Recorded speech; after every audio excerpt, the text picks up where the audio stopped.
विजय शेरसिया एजुटून्स। हाय दोस्तों, मैं विजय शेरसिया। आज हम पढ़ेंगे प्रेजेंट कंटिन्यूअस टेंस। ये टेंस का पार्ट 2 है। और पार्ट 1 के अंदर हम लोग पढ़े थे प्रेजेंट इंडेफिनिट टेंस। उसमें मैंने ट्रांसलेशन बताया, करेक्ट फॉर्म ऑफ वर्ब की एक्सरसाइज की है, और कैसे कन्वर्ट करते हैं, कौन सी मेन वर्ब आती है, कौन सी हेल्पिंग वर्ब वगैरह यूज आती है, और डिफरेंट टाइप के जो कैटेगरी के बाकी होते हैं, अफर्मेटिव, इंट्रोगेटिव, नेगेटिव और इंट्रोगेटिव नेगेटिव, मैंने सब कन्वर्ट करके बताया।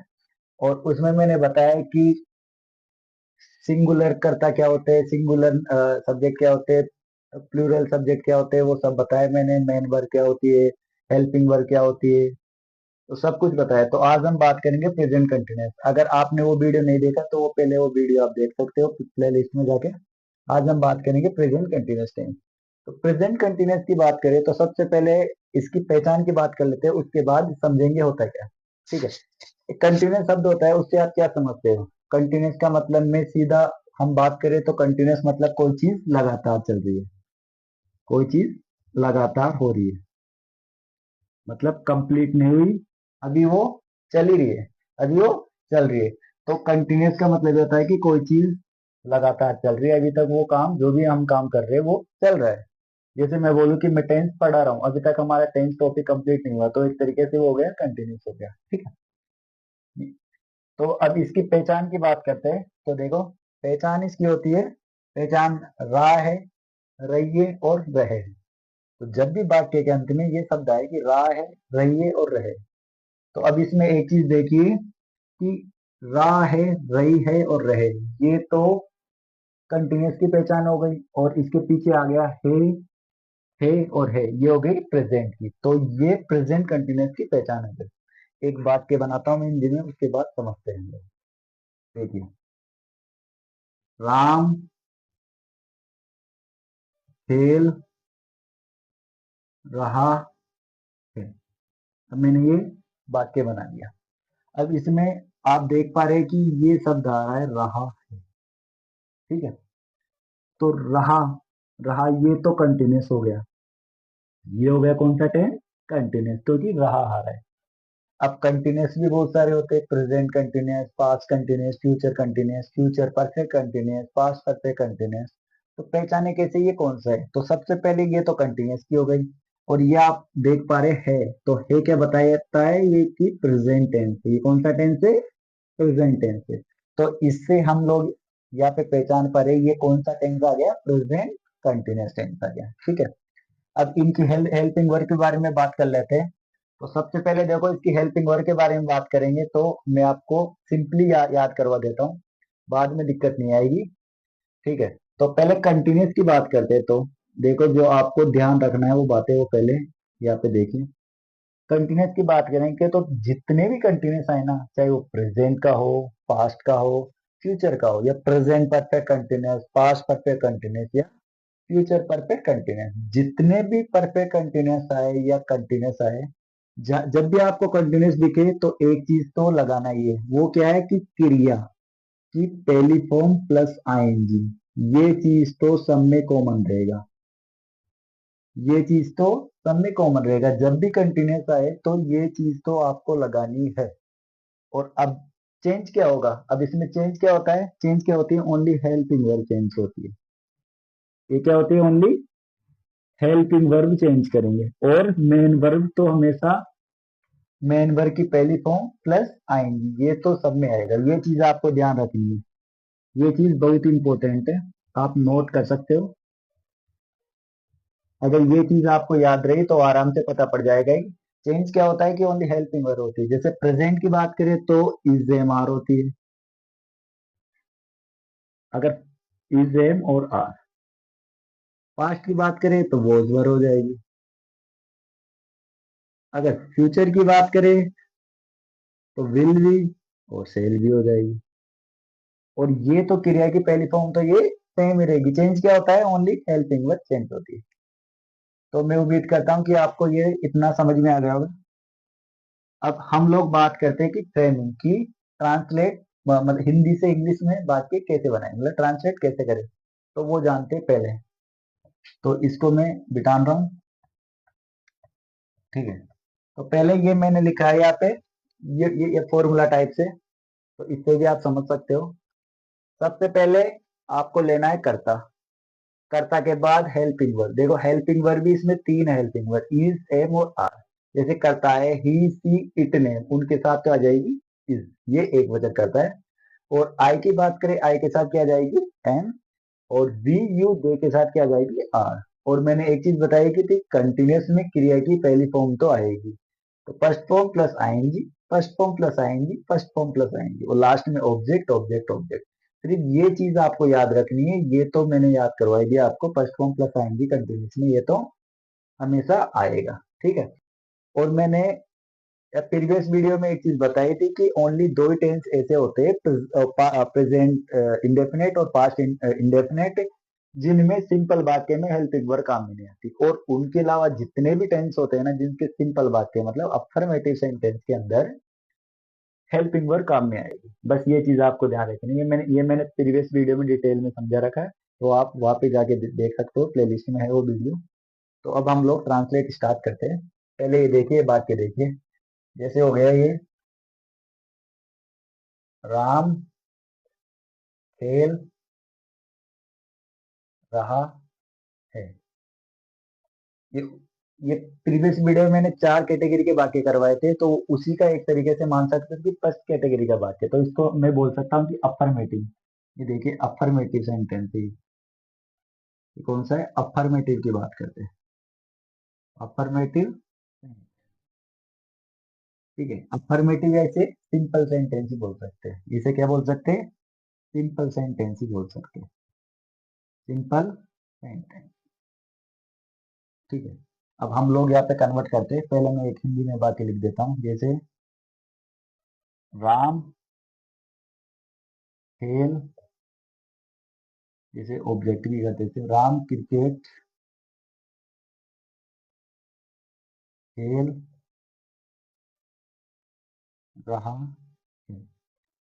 देखिए पहचानना तो मैंने आपको बता ही दिया था, इसके लास्ट में क्या आएगा, रहा है, रही है या रहे। वो क्या होता है, कर्ता के हिसाब से होता है, यहाँ पे कर्ता दिए गए इस हिसाब से होता है कि रहा है, रही है और रहे। अब इसको ट्रांसलेट करते हैं।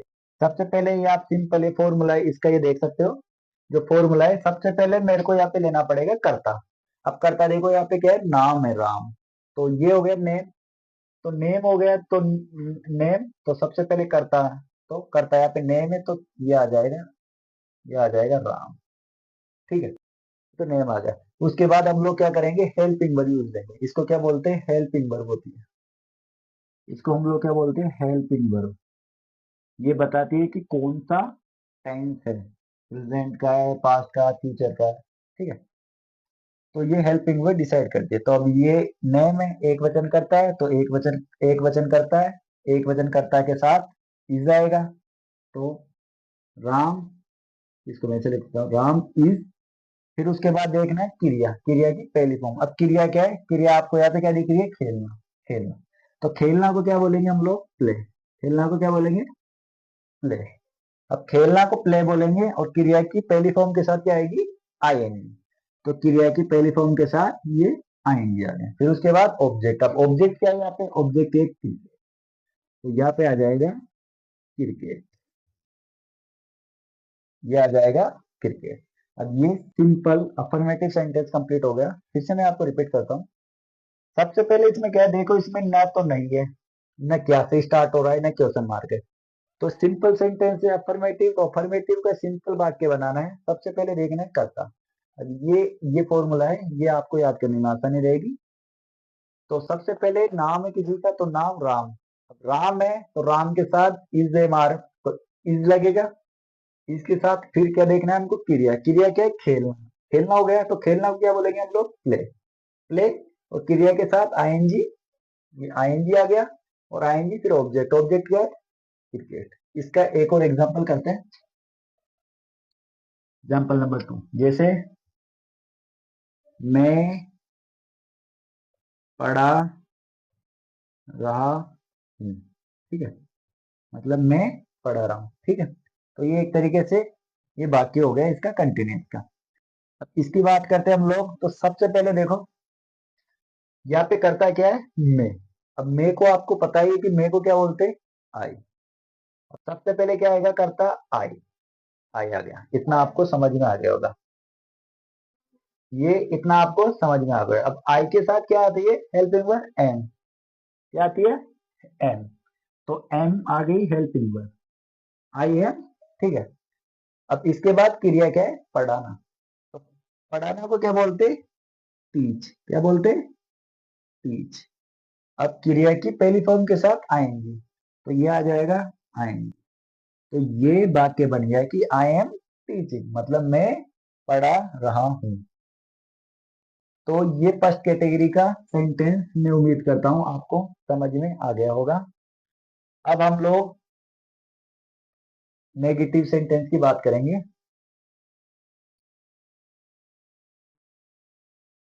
हाँ, तो नेगेटिव, ये सेकंड कैटेगरी का बात है, नेगेटिव सेंटेंस इसी का। तो नेगेटिव सेंटेंस की बात करते हैं। तो नेगेटिव सेंटेंस में हमेशा नहीं लगता वाक्य में। एक बार आप हिंदी में वाक्य देखिए, एग्जाम्पल वन, जैसे राम खेल नहीं रहा है, ठीक है। तो ये वाक्य हो गया कि राम नहीं खेल रहा है। अब नेगेटिव पहचाने कैसे कि नेगेटिव, या आपको दिख रहा है नहीं, ठीक है, नहीं आ रहा है तो मतलब ये नेगेटिव हो गया, ठीक है। तो अब इसको ट्रांसलेट कैसे करें, तरीका सेम है, बस हेल्पिंग वर्ब आएगी उसके साथ नोट लगाना होता है।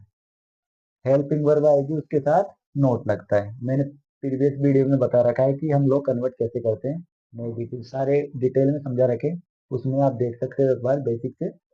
अब इसका देखते हैं। तो अब ये नहीं है, तो नहीं आता है तो मतलब नोट यूज करते हैं। और नोट अकेला आता नहीं, हमेशा हेल्पिंग वर्ब के साथ ही आता है नोट।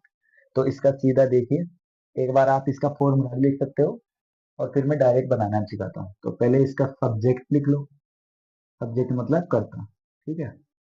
उसके बाद लिख लो हेल्पिंग वर्ब, ठीक है, ये हेल्पिंग वर्ब।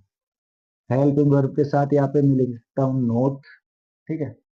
उसके साथ क्रिया की पहली form plus ING plus object, ठीक है। तो ये इसका फॉर्मूला। अब देखो, ये फॉर्मूला बहुत बड़ा है, याद करने में आपको लग रहा होगा कि कैसे याद करेंगे, तो ये सिंपल है, इससे बढ़िया आप डायरेक्ट बनाना ही सीख लो, सिंपल है। तो अब इसको मैं कन्वर्ट करता हूँ। सबसे पहले मैं लिखूंगा सब्जेक्ट। अब सब्जेक्ट देखो, नाम है किसी का राम, तो राम जैसे जैसे, ठीक है।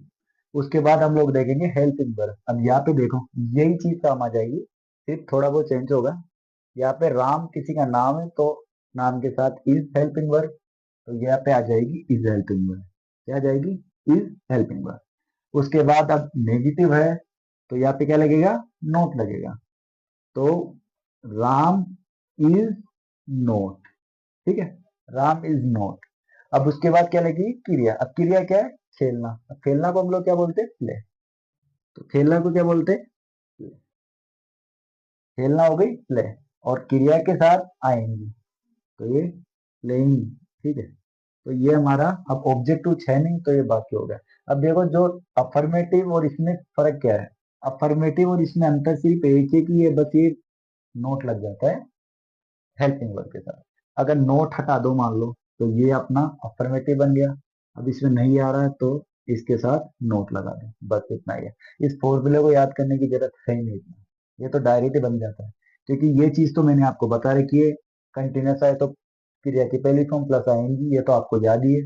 बस हेल्पिंग वर्ब है, हेल्पिंग वर्ब आपको याद करनी है, और बस ये नोट तो सबको याद ही है। तो ये बहुत ही आसान है बनाना। एक और एग्जाम्पल बनाते हैं हम लोग, ठीक है। Example number 2। तो अब मैं बनाता हूं कि वे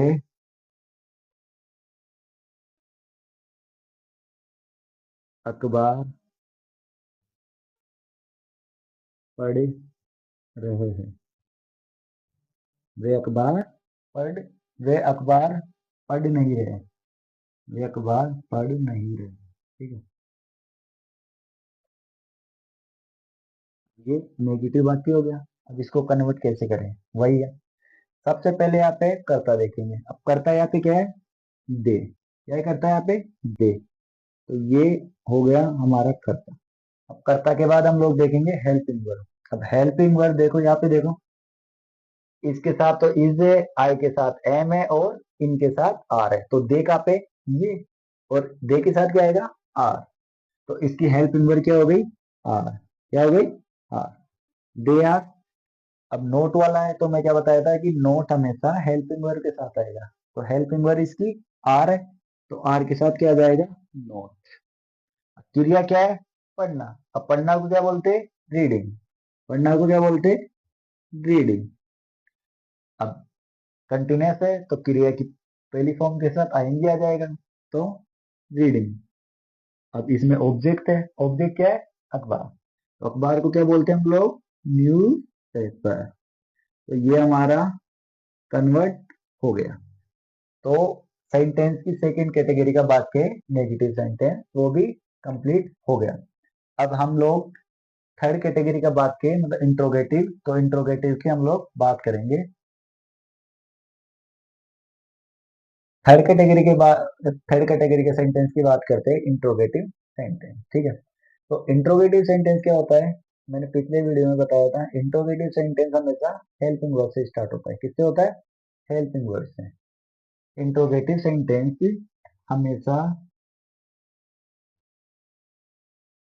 हेल्पिंग वर्ब से शुरू होता है। किससे शुरू होता है, हेल्पिंग वर्ब से। मैंने प्रीवियस वीडियो में डिटेल में बता रखा है।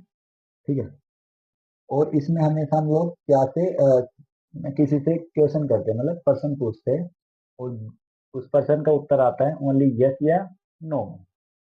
उत्तर हमेशा यस या नो में देगा जिससे कि हम लोग प्रश्न करते हैं।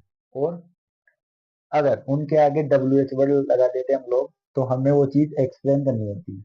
जैसे एग्जांपल देखिए, क्या राम खेल रहा है। ठीक है, और क्वेश्चन मार्क। पहले हम लोग ये देख लेते हैं, फिर उसके बाद डब्ल्यू एच वर्ड वाला भी समझेंगे। ठीक है, क्या राम खेल रहा है। तो अब देखिए, आप ही सोचिए, ये क्या ये क्वेश्चन पूछ रहा है, क्या राम खेल रहे हैं।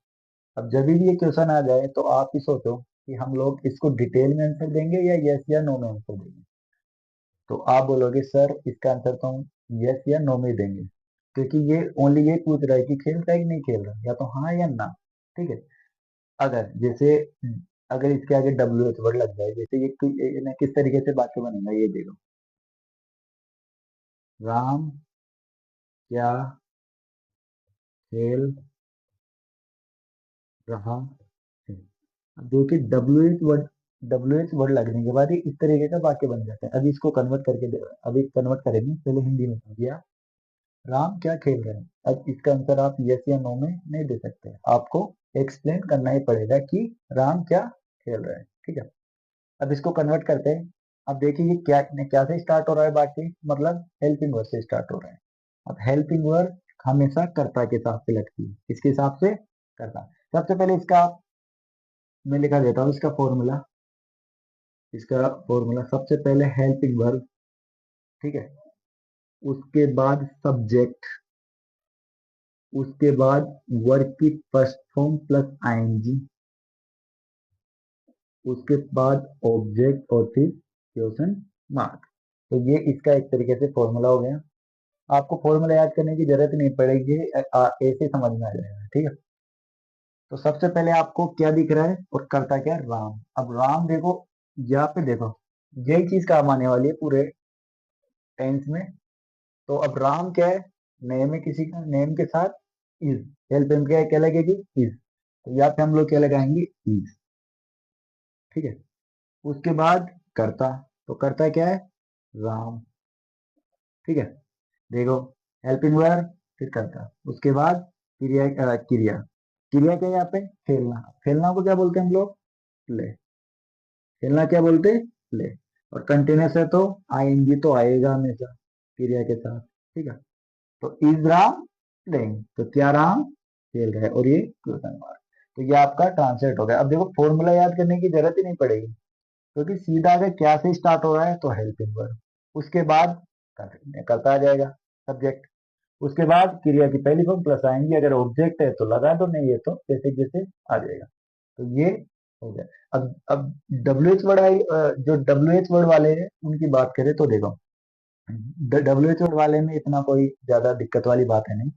मैंने प्रीवियस वीडियो में बता रखा है, यहाँ पे आप समझ सकते हो। डब्ल्यू एच वर्ड हमेशा इसी वाक्य से बनते हैं, मतलब इसी वाक्य के आगे लगाते हैं हम लोग, हेल्पिंग वर्ब के आगे डब्ल्यू एच वर्ड लगाते हैं। और हेल्पिंग वर्ब के आगे डब्ल्यू एच वर्ड लगाने से वो वाक्य बड़ा बन जाता है, मतलब उसका आंसर हमें डिटेल में देना पड़ता है, मतलब एक्सप्लेन करना पड़ता है कि। तो यहाँ पे देखिए, जैसे पैटर्न तो सेम रहेगा, ठीक है। जैसे पहले ये बना लो आप, जैसे इज राम प्लेइंग, ठीक है। तो ये तो हमारा हो गया ये इंपेरेटिव वाला। अब देखो यहाँ पे क्वेश्चन क्या कर रहा है, क्या। अब क्या को हम लोग क्या बोलते हैं, क्या को हम लोग बोलते हैं व्हाट। ये मैंने ये प्रीवियस वीडियो में डब्ल्यू एच वर्ड के बारे में एक्सप्लेन कर रखा है। आप वो पिछले वीडियो में जाके देख सकते हैं डिटेल में, सभी डब्ल्यू एच वर्ड हैं जो मैंने बता रखे हैं, तो वहां पे आप देख सकते हैं। What is Ram playing. अब देखो ये बन गया। अब मैंने किया कुछ नहीं, सिर्फ इतना ही किया है कि इसके आगे है ना मैंने डब्ल्यू एच वर्ड लगा दिया, तो ये डब्ल्यू एच वर्ड वाला हो गया, ठीक है। ये भी इंट्रोगेटिव में आता है। एक और एग्जांपल समझते हैं हम लोग। ये एग्जांपल हो गया फर्स्ट, और एग्जांपल नंबर सेकेंड। देखिए, क्या क्या हम खाना खा रहे हैं। क्या हम खाना खा रहे हैं। अब देखिए, इस क्वेश्चन की बात करें तो आप यस या नो में आंसर दोगे कि हाँ या तो खा रहे हैं आप, या फिर नहीं खा रहे, या तो हाँ या ना। अब इसको कन्वर्ट करेंगे, वही सेम तरीका है, कुछ भी चेंज नहीं है। बस आपको सबसे पहले देखना है करता। अब करता क्या है, हम हम को इंग्लिश में क्या बोलते हैं हम लोग, वी। अब देखो इसमें देखो वी के साथ क्या आ रहा है, आर आ रहा है। हेल्पिंग वर्ब क्या आ रही है वी के साथ, आर। तो देखिए, अब क्या से स्टार्ट हो रहा है, तो अभी मैंने बताया था कि हेल्पिंग वर्ब से स्टार्ट होता है, तो क्या के साथ क्या आ रहा है, और क्या से स्टार्ट हो रहा है, तो वी के साथ क्या आता है, आर, हेल्पिंग वर्ब आर। उसके बाद कर्ता, और फिर क्रिया क्या है, खाना, मतलब इट। तो क्या बोलते हैं इट, खाना क्या बोलते हैं इट। और इट के साथ क्रिया की पहली फॉर्म, और इट क्रिया की पहली फॉर्म हो गया, इसके साथ आएंगी। और फिर ऑब्जेक्ट क्या है, ऑब्जेक्ट है फूड। क्या हम खाना खा रहे हैं। तो आप डब्ल्यू एच वर्ड से भी बना सकते हो, और ये सिंपल इंट्रोगेटिव हो गया, ठीक है। तो मैं उम्मीद करता हूं कि आपको समझ में आया होगा।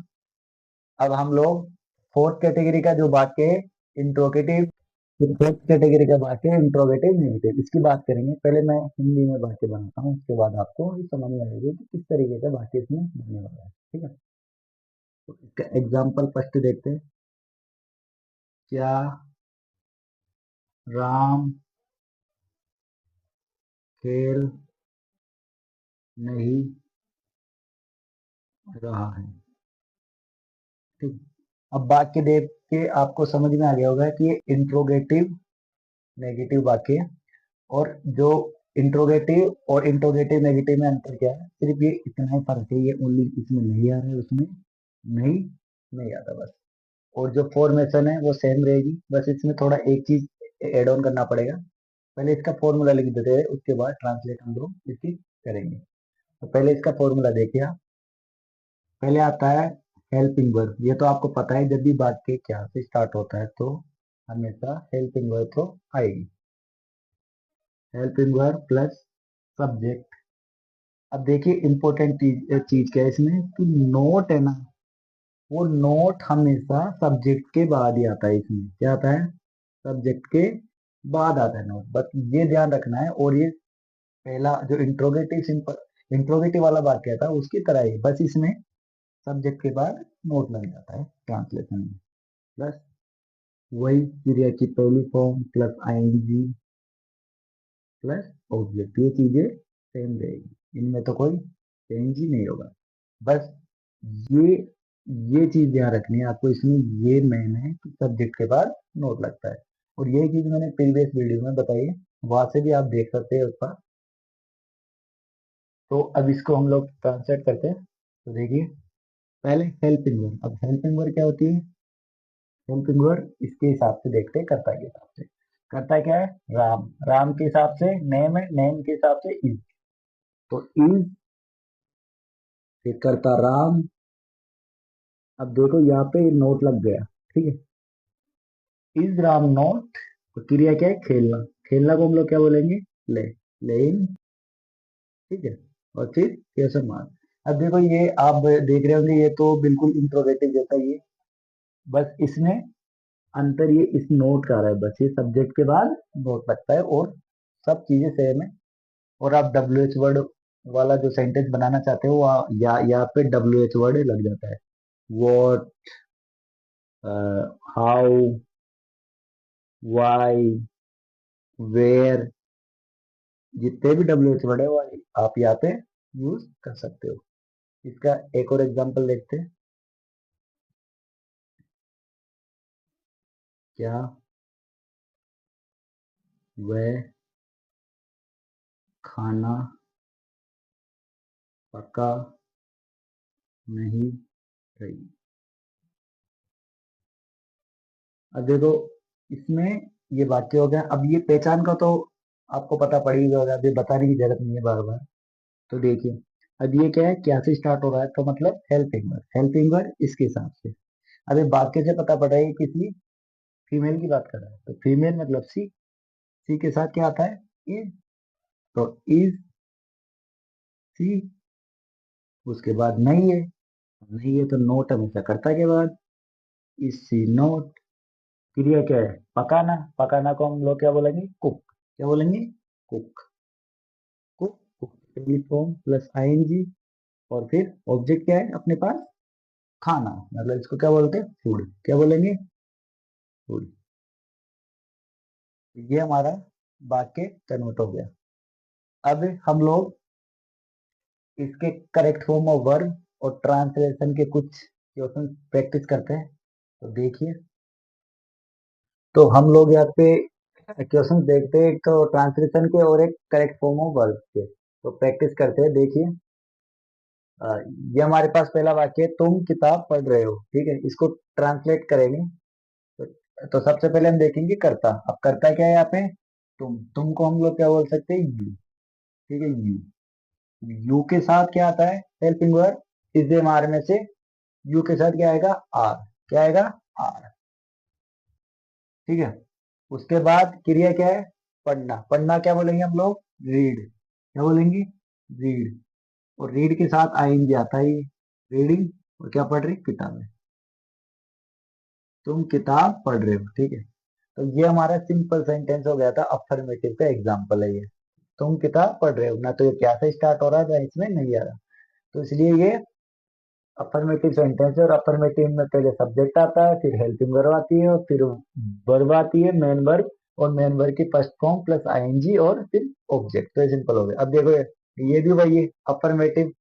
तो ये अफर्मेटिव का एग्जांपल कहते हैं बच्चे। जो बच्चे होते हैं, बच्चे को हम लोग क्या बोलते हैं? चिल्ड्रन। क्या बोलते हैं?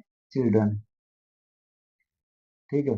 तो ये एक तरीके से ये क्या हो गया? कर्ता हो गया। क्या हो गया? कर्ता हो गया, चिल्ड्रन।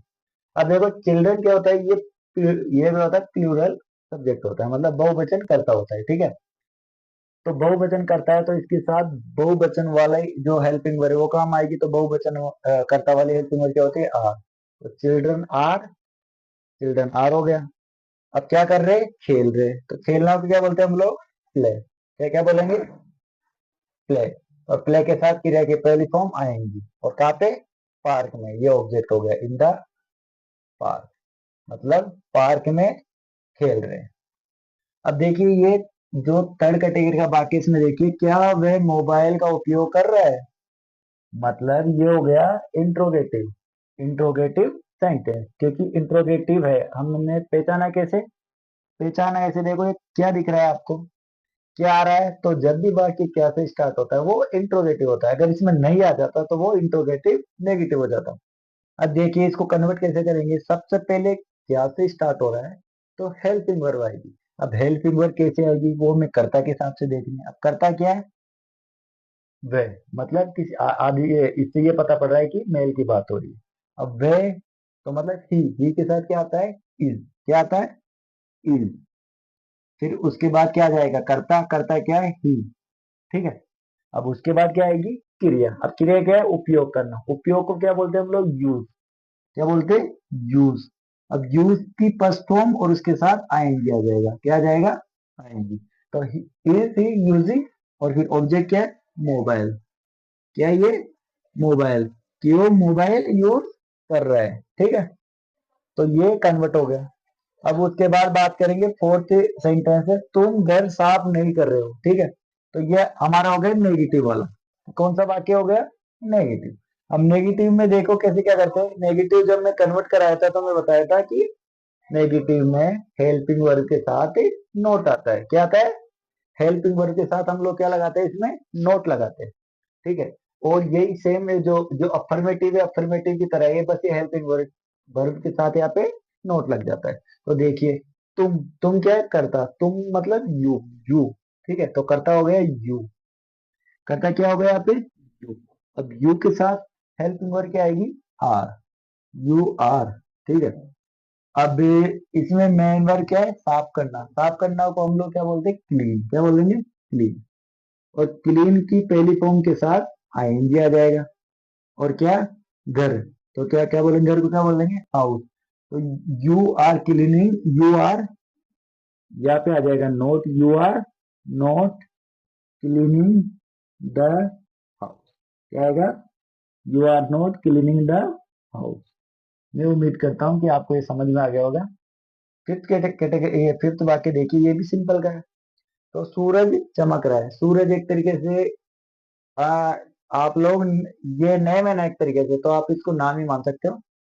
तो सूरज आ जाएगा। सूरज को हम लोग सन भी बोल सकते हैं, या फिर सूरज भी। ठीक है, तो किसी ये हो गया, नेम हो गया एक तरीके से ना, ऑब्जेक्ट का। तो यहाँ पे कर्ता की तरह काम में आ रहा है। तो सन, सन एक वचन। एक वचन के साथ क्या आएगा, इज। ठीक है, सन इज। और चमकना को क्या बोलते हैं हम लोग, शाइन। क्या बोलेंगे, शाइन। और शाइन की फर्स्ट फॉर्म के साथ क्या लगाएंगे, देंगे हम लोग, आइन। तो शाइन इज शाइन। तो अब ये हमारे जो हम लोग यहाँ पे अब देखिए, ये करेक्ट फॉर्म ऑफ वर्ब के देखते हैं क्वेश्चन। तो अभी हम लोग ये पहचाने कैसे कि एग्जाम में किस तरीके से, मान लो ये तो आ गया। अब इसमें पता पड़ेगा कैसे कि कौन सा टेंस आएगा, कौन सी हेल्पिंग वर्ब आएगी। ठीक है, तो इसका कंटिन्यूस का पहचानने का सीधा है प्रेजेंट कंटिन्यूस का। देखो, ये वाक्य देखो, ही स्पेस क्रियाएं प्ले और फुटबॉल और नाव। जब भी आपको वाक्य में ये सब दिख जाए, नाव, क्या क्या दिख जाए, नाव। जब भी आपको नाव दिख जाए तो फिक्स है, 100%, मतलब 100%। और कौन सा टेंस आने वाला है, प्रेजेंट कंटिन्यूस। अब प्रेजेंट कंटिन्यूस में की हेल्पिंग वर्ब कौन सी आएगी, वो आपको अभी मैंने सिखाया था, कर्ता के हिसाब से पता पड़ता है। ठीक है, तो कर्ता क्या आते हैं, ही। अब ही के साथ क्रिया क्या आती है, और हेल्पिंग वर्ब इज। क्या आती है, इज। और क्रिया क्या है, प्ले। प्ले को क्या बोलेंगे हम लोग, प्ले। और प्ले के साथ आएंगे आ जाती है फर्स्ट फॉर्म के साथ आएंगे। तो ये क्या बन गया, he is playing football now. तो ये इससे पता पड़ रहा है कि इस सब से पता पड़ जाता है नाउ से किसमें प्रेजेंट कंटिन्यूस लगाना है। सेकंड वाक्य की तरफ बढ़ते हैं हम लोग। ठीक है, ये देखिए, I Khalistan read a book at at the moment. अब देखिए, इसमें ये सब दिख रहा है आपको, एट द मोमेंट। क्या दिख रहा है, एट द मोमेंट। इसका मतलब देखे तो इस टाइम, मतलब हिंदी में समझे तो एट द मोमेंट मतलब अभी क्या कर रहा है वो, मतलब अभी के बारे में बता रहा है वो, इस टाइम क्या कर रहा है। ठीक है, तो जब भी ये सब दिख जाए आपको एट द मोमेंट, तो कौन सा लगाना है, प्रेजेंट कंटिन्यूस। अब प्रेजेंट कंटिन्यूस कैसे लगाना है, आई। आई के साथ हेल्पिंग वर्ब क्या आती है, एम आती है। आई के साथ क्या आती है हेल्पिंग वर्ब, एम आती है। और एम आ गई और क्रिया के, रीड। अब रीड की फर्स्ट फॉर्म तो आ गई यहाँ पे, और इसके साथ क्या लग जाता है, आई एन जी। तो क्या बनेगा, I am reading A book at this moment, मतलब मैं अभी इस समय में किताब पढ़ रहा हूं। ठीक है, तो ये हो गया। अब थर्ड वाक्य देखिए, वी स्पेस क्रिया है इसकी गो। गो मतलब जाना, to school at the at this time. ठीक है, अब ये सब दिख रहा है आपको एट दिस टाइम। ठीक है। जब भी एट दिस टाइम मतलब अभी वो क्या कर रहा है, अभी बता रहा है ना कि अभी को क्या कर रहा है, इस समय। तो बता है कि वो इस समय स्कूल जा रहा है, ठीक है, वो बता रहा है। तो जब भी इस टाइप का शब्द आ जाए एट दिस टाइम, जब भी हम लोग क्या लगाएंगे, प्रेजेंट कंटिन्यूस। तो अब देखिए यहाँ पे सब्जेक्ट क्या है, बी। अब बी के साथ क्या लगता है हेल्पिंग वर्ब, आर। क्या लगती है, आर। अब आर, अब क्रिया क्या है इसमें, मेन वर्ब गो। अब गो के साथ क्रिया की पहली फॉर्म, ये पहली फॉर्म आ गई और इसके साथ आएंगे। तो क्या बना है कि we are going to school at this time, ठीक है। अब देखिए ये फोर्थ आ गया वाक्य, you space listen to music are you not. अब देखिए इसमें ये सब तो नहीं है, लेकिन ये जो लास्ट में आपको वाक्य दिख रहा है ना, ये बता रहा है, क्योंकि आर आता है प्रेजेंट कंटिन्यूअस में। अब आर से ये पता पड़ रहा है कि यहाँ पे कौन सा कौन सा टेंस यूज आने वाला है, अभी दिख रहा है आपको, आर एन। तो कई बार क्या होता है कि जो हमारे पास मल्टीपल वाक्य आते हैं ना, मल्टीपल सेंटेंस, तो उसमें क्या आता है कि आगे वाला या पीछे वाले सेंटेंस के अकॉर्डिंग हमको ये फिल करना होता है। तो अब यहाँ पे ये आ गया कि आर एन मतलब ये प्रेजेंट कंटिन्यूअस की बात कर रहा है। तो ये आप पे प्रेजेंट कंटिन्यूअस की बात कर रहा है, तो यहाँ पे भी क्या आएगा, प्रेजेंट कंटिन्यूअस। तो अब ये यू है, तो यू के साथ करता है, यू के साथ हेल्पिंग वर्ब क्या आएगी, आर। क्या आएगी, आर। और इसकी मेन वर्ब क्या है, लिसन। तो लिसन और इसके साथ आईएनजी लग जाएगा, फर्स्ट फॉर्म प्लस आईएनजी। तो बनेगा क्या, you are listening to music are you not, मतलब तुम म्यूजिक सुन रहे हो, क्या तुम नहीं सुन रहे हो। तो वो इस तरीके से ये बनेगा वाक्य। ये देखिए ये फिफ्थ वाक्य, आई टू म्यूजिक नाउ। अब ये सब दिख रहा है आपको, नाउ तो मैंने आपको पहले बता दिया। तो आई के साथ क्या लगता है, हेल्पिंग वर्ब तो एम, और लिसन ये हो गई इसकी फर्स्ट फॉर्म, और फर्स्ट फॉर्म के साथ आएंगे। तो I am listening to music now. Six वाक्य हो गया। ये सिक्स वाला देखिए, सी स्पेस क्रिया स्टडी फॉर हर एग्जाम। अब ये देखिए इसमें चार ऑप्शन दे रखे हैं आपको। चार ऑप्शन है, स्टडी है, स्टडिंग है, इज स्टडिंग है, और आर स्टडिंग है। तो हम हमको ऑप्शन चेक करना है, ऑप्शन के हिसाब से यहाँ पे टिक लगाना है। तो देखिए आप एक बार खुद भी इसको ट्रांसलेट करके जैसे ऑप्शन के हिसाब से एडजस्ट कर सकते हो। जैसे मैं बोलूँ कि सी फॉर हर एग्जाम, मतलब वो एग्जाम के लिए पढ़ रही है ना। तो स्टडी आ गया, तो मैं इसको अगर हिंदी में कन्वर्ट करके देखूं, तो she is studying for her exam, मतलब वो अपने एग्जाम के लिए पढ़ रही है, एक तो ये बन रहा है। तो फिर और एक ये बन जाता है कि वो एग्जाम के लिए पढ़ती है। एक तो जैसे इंडेफिनेट की बात करते हैं, वो भी यहाँ पे हो रहा है एडजस्ट, कि वो एग्जाम के लिए पढ़ती है, ठीक है। अब हम लोग क्या करेंगे, ऑप्शन चेक करेंगे। देखिए ये अकेला आ नहीं सकता, स्टडिंग आपको पता है नहीं आ सकता, क्योंकि इसके साथ हेल्पिंग वर्ब तो आना जरूरी है, ठीक है। तो ये ऑप्शन तो हमारा यहाँ पे कैंसिल हो जाएगा, ठीक है। अब देखिए ये स्टडी की बात करते हैं। अभी यहाँ पे एक वचन करता है, अगर स्टडी आता तो वर्ग की फर्स्ट फॉर्म के साथ एस या ईएस आता। एस या ईएस क्यों आता, क्योंकि यहाँ पे करता एक वचन है। मैंने प्रीवियस क्लास में ये एक्सप्लेन कर रखा है, प्रेजेंट इंडेफिनिट टेंस, तो वो आप वहां से आप देख सकते हो। अब यहाँ पे इसकी ये आता, अगर यहाँ पे इसकी क्रिया के साथ एस या ईएस होता तो यहाँ पे ये एडजस्ट हो जाता, लेकिन इसमें हो रहा क्या है, ये क्रिया के साथ एडजस्ट नहीं हो रहा, तो ये कैंसिल हो गया। तो अगर ये ऐसे होता है, जैसे मान लो एस टू स्टडीज, ठीक है, ईएस लग जाता, तो ये ऑप्शन यहाँ पे हम लोग लगा सकते थे, लेकिन यहाँ पे ये है ही नहीं, तो यहाँ पे क्यों आएगा, तो ये भी कैंसिल हो गया। अब देखिए ये वाला ऑप्शन देखिए, यहाँ पे आर है। आर कब आता है, जब प्लूरल सब्जेक्ट होते हैं, लेकिन हमारे पास तो करता एक वचन है, तो ये आर तो आ ही नहीं सकता। अब बचा कौन सा, ये, तो ये वाला ऑप्शन हमारे पास हो जाएगा। तो सी इज स्टडिंग। मैं उम्मीद करता हूं कि आपको प्रेजेंट कंटिन्यूअस टेंस समझ में आया होगा, और सारे एग्जाम्पल भी। तो और अगर आपको इनमें किसी में भी समझने में दिक्कत है, तो मेरे प्लेलिस्ट में, ये टेंस की जो प्लेलिस्ट है, उसमें प्रेजेंट इंडेफिनेट का वीडियो है, वो भी आप देख सकते हो।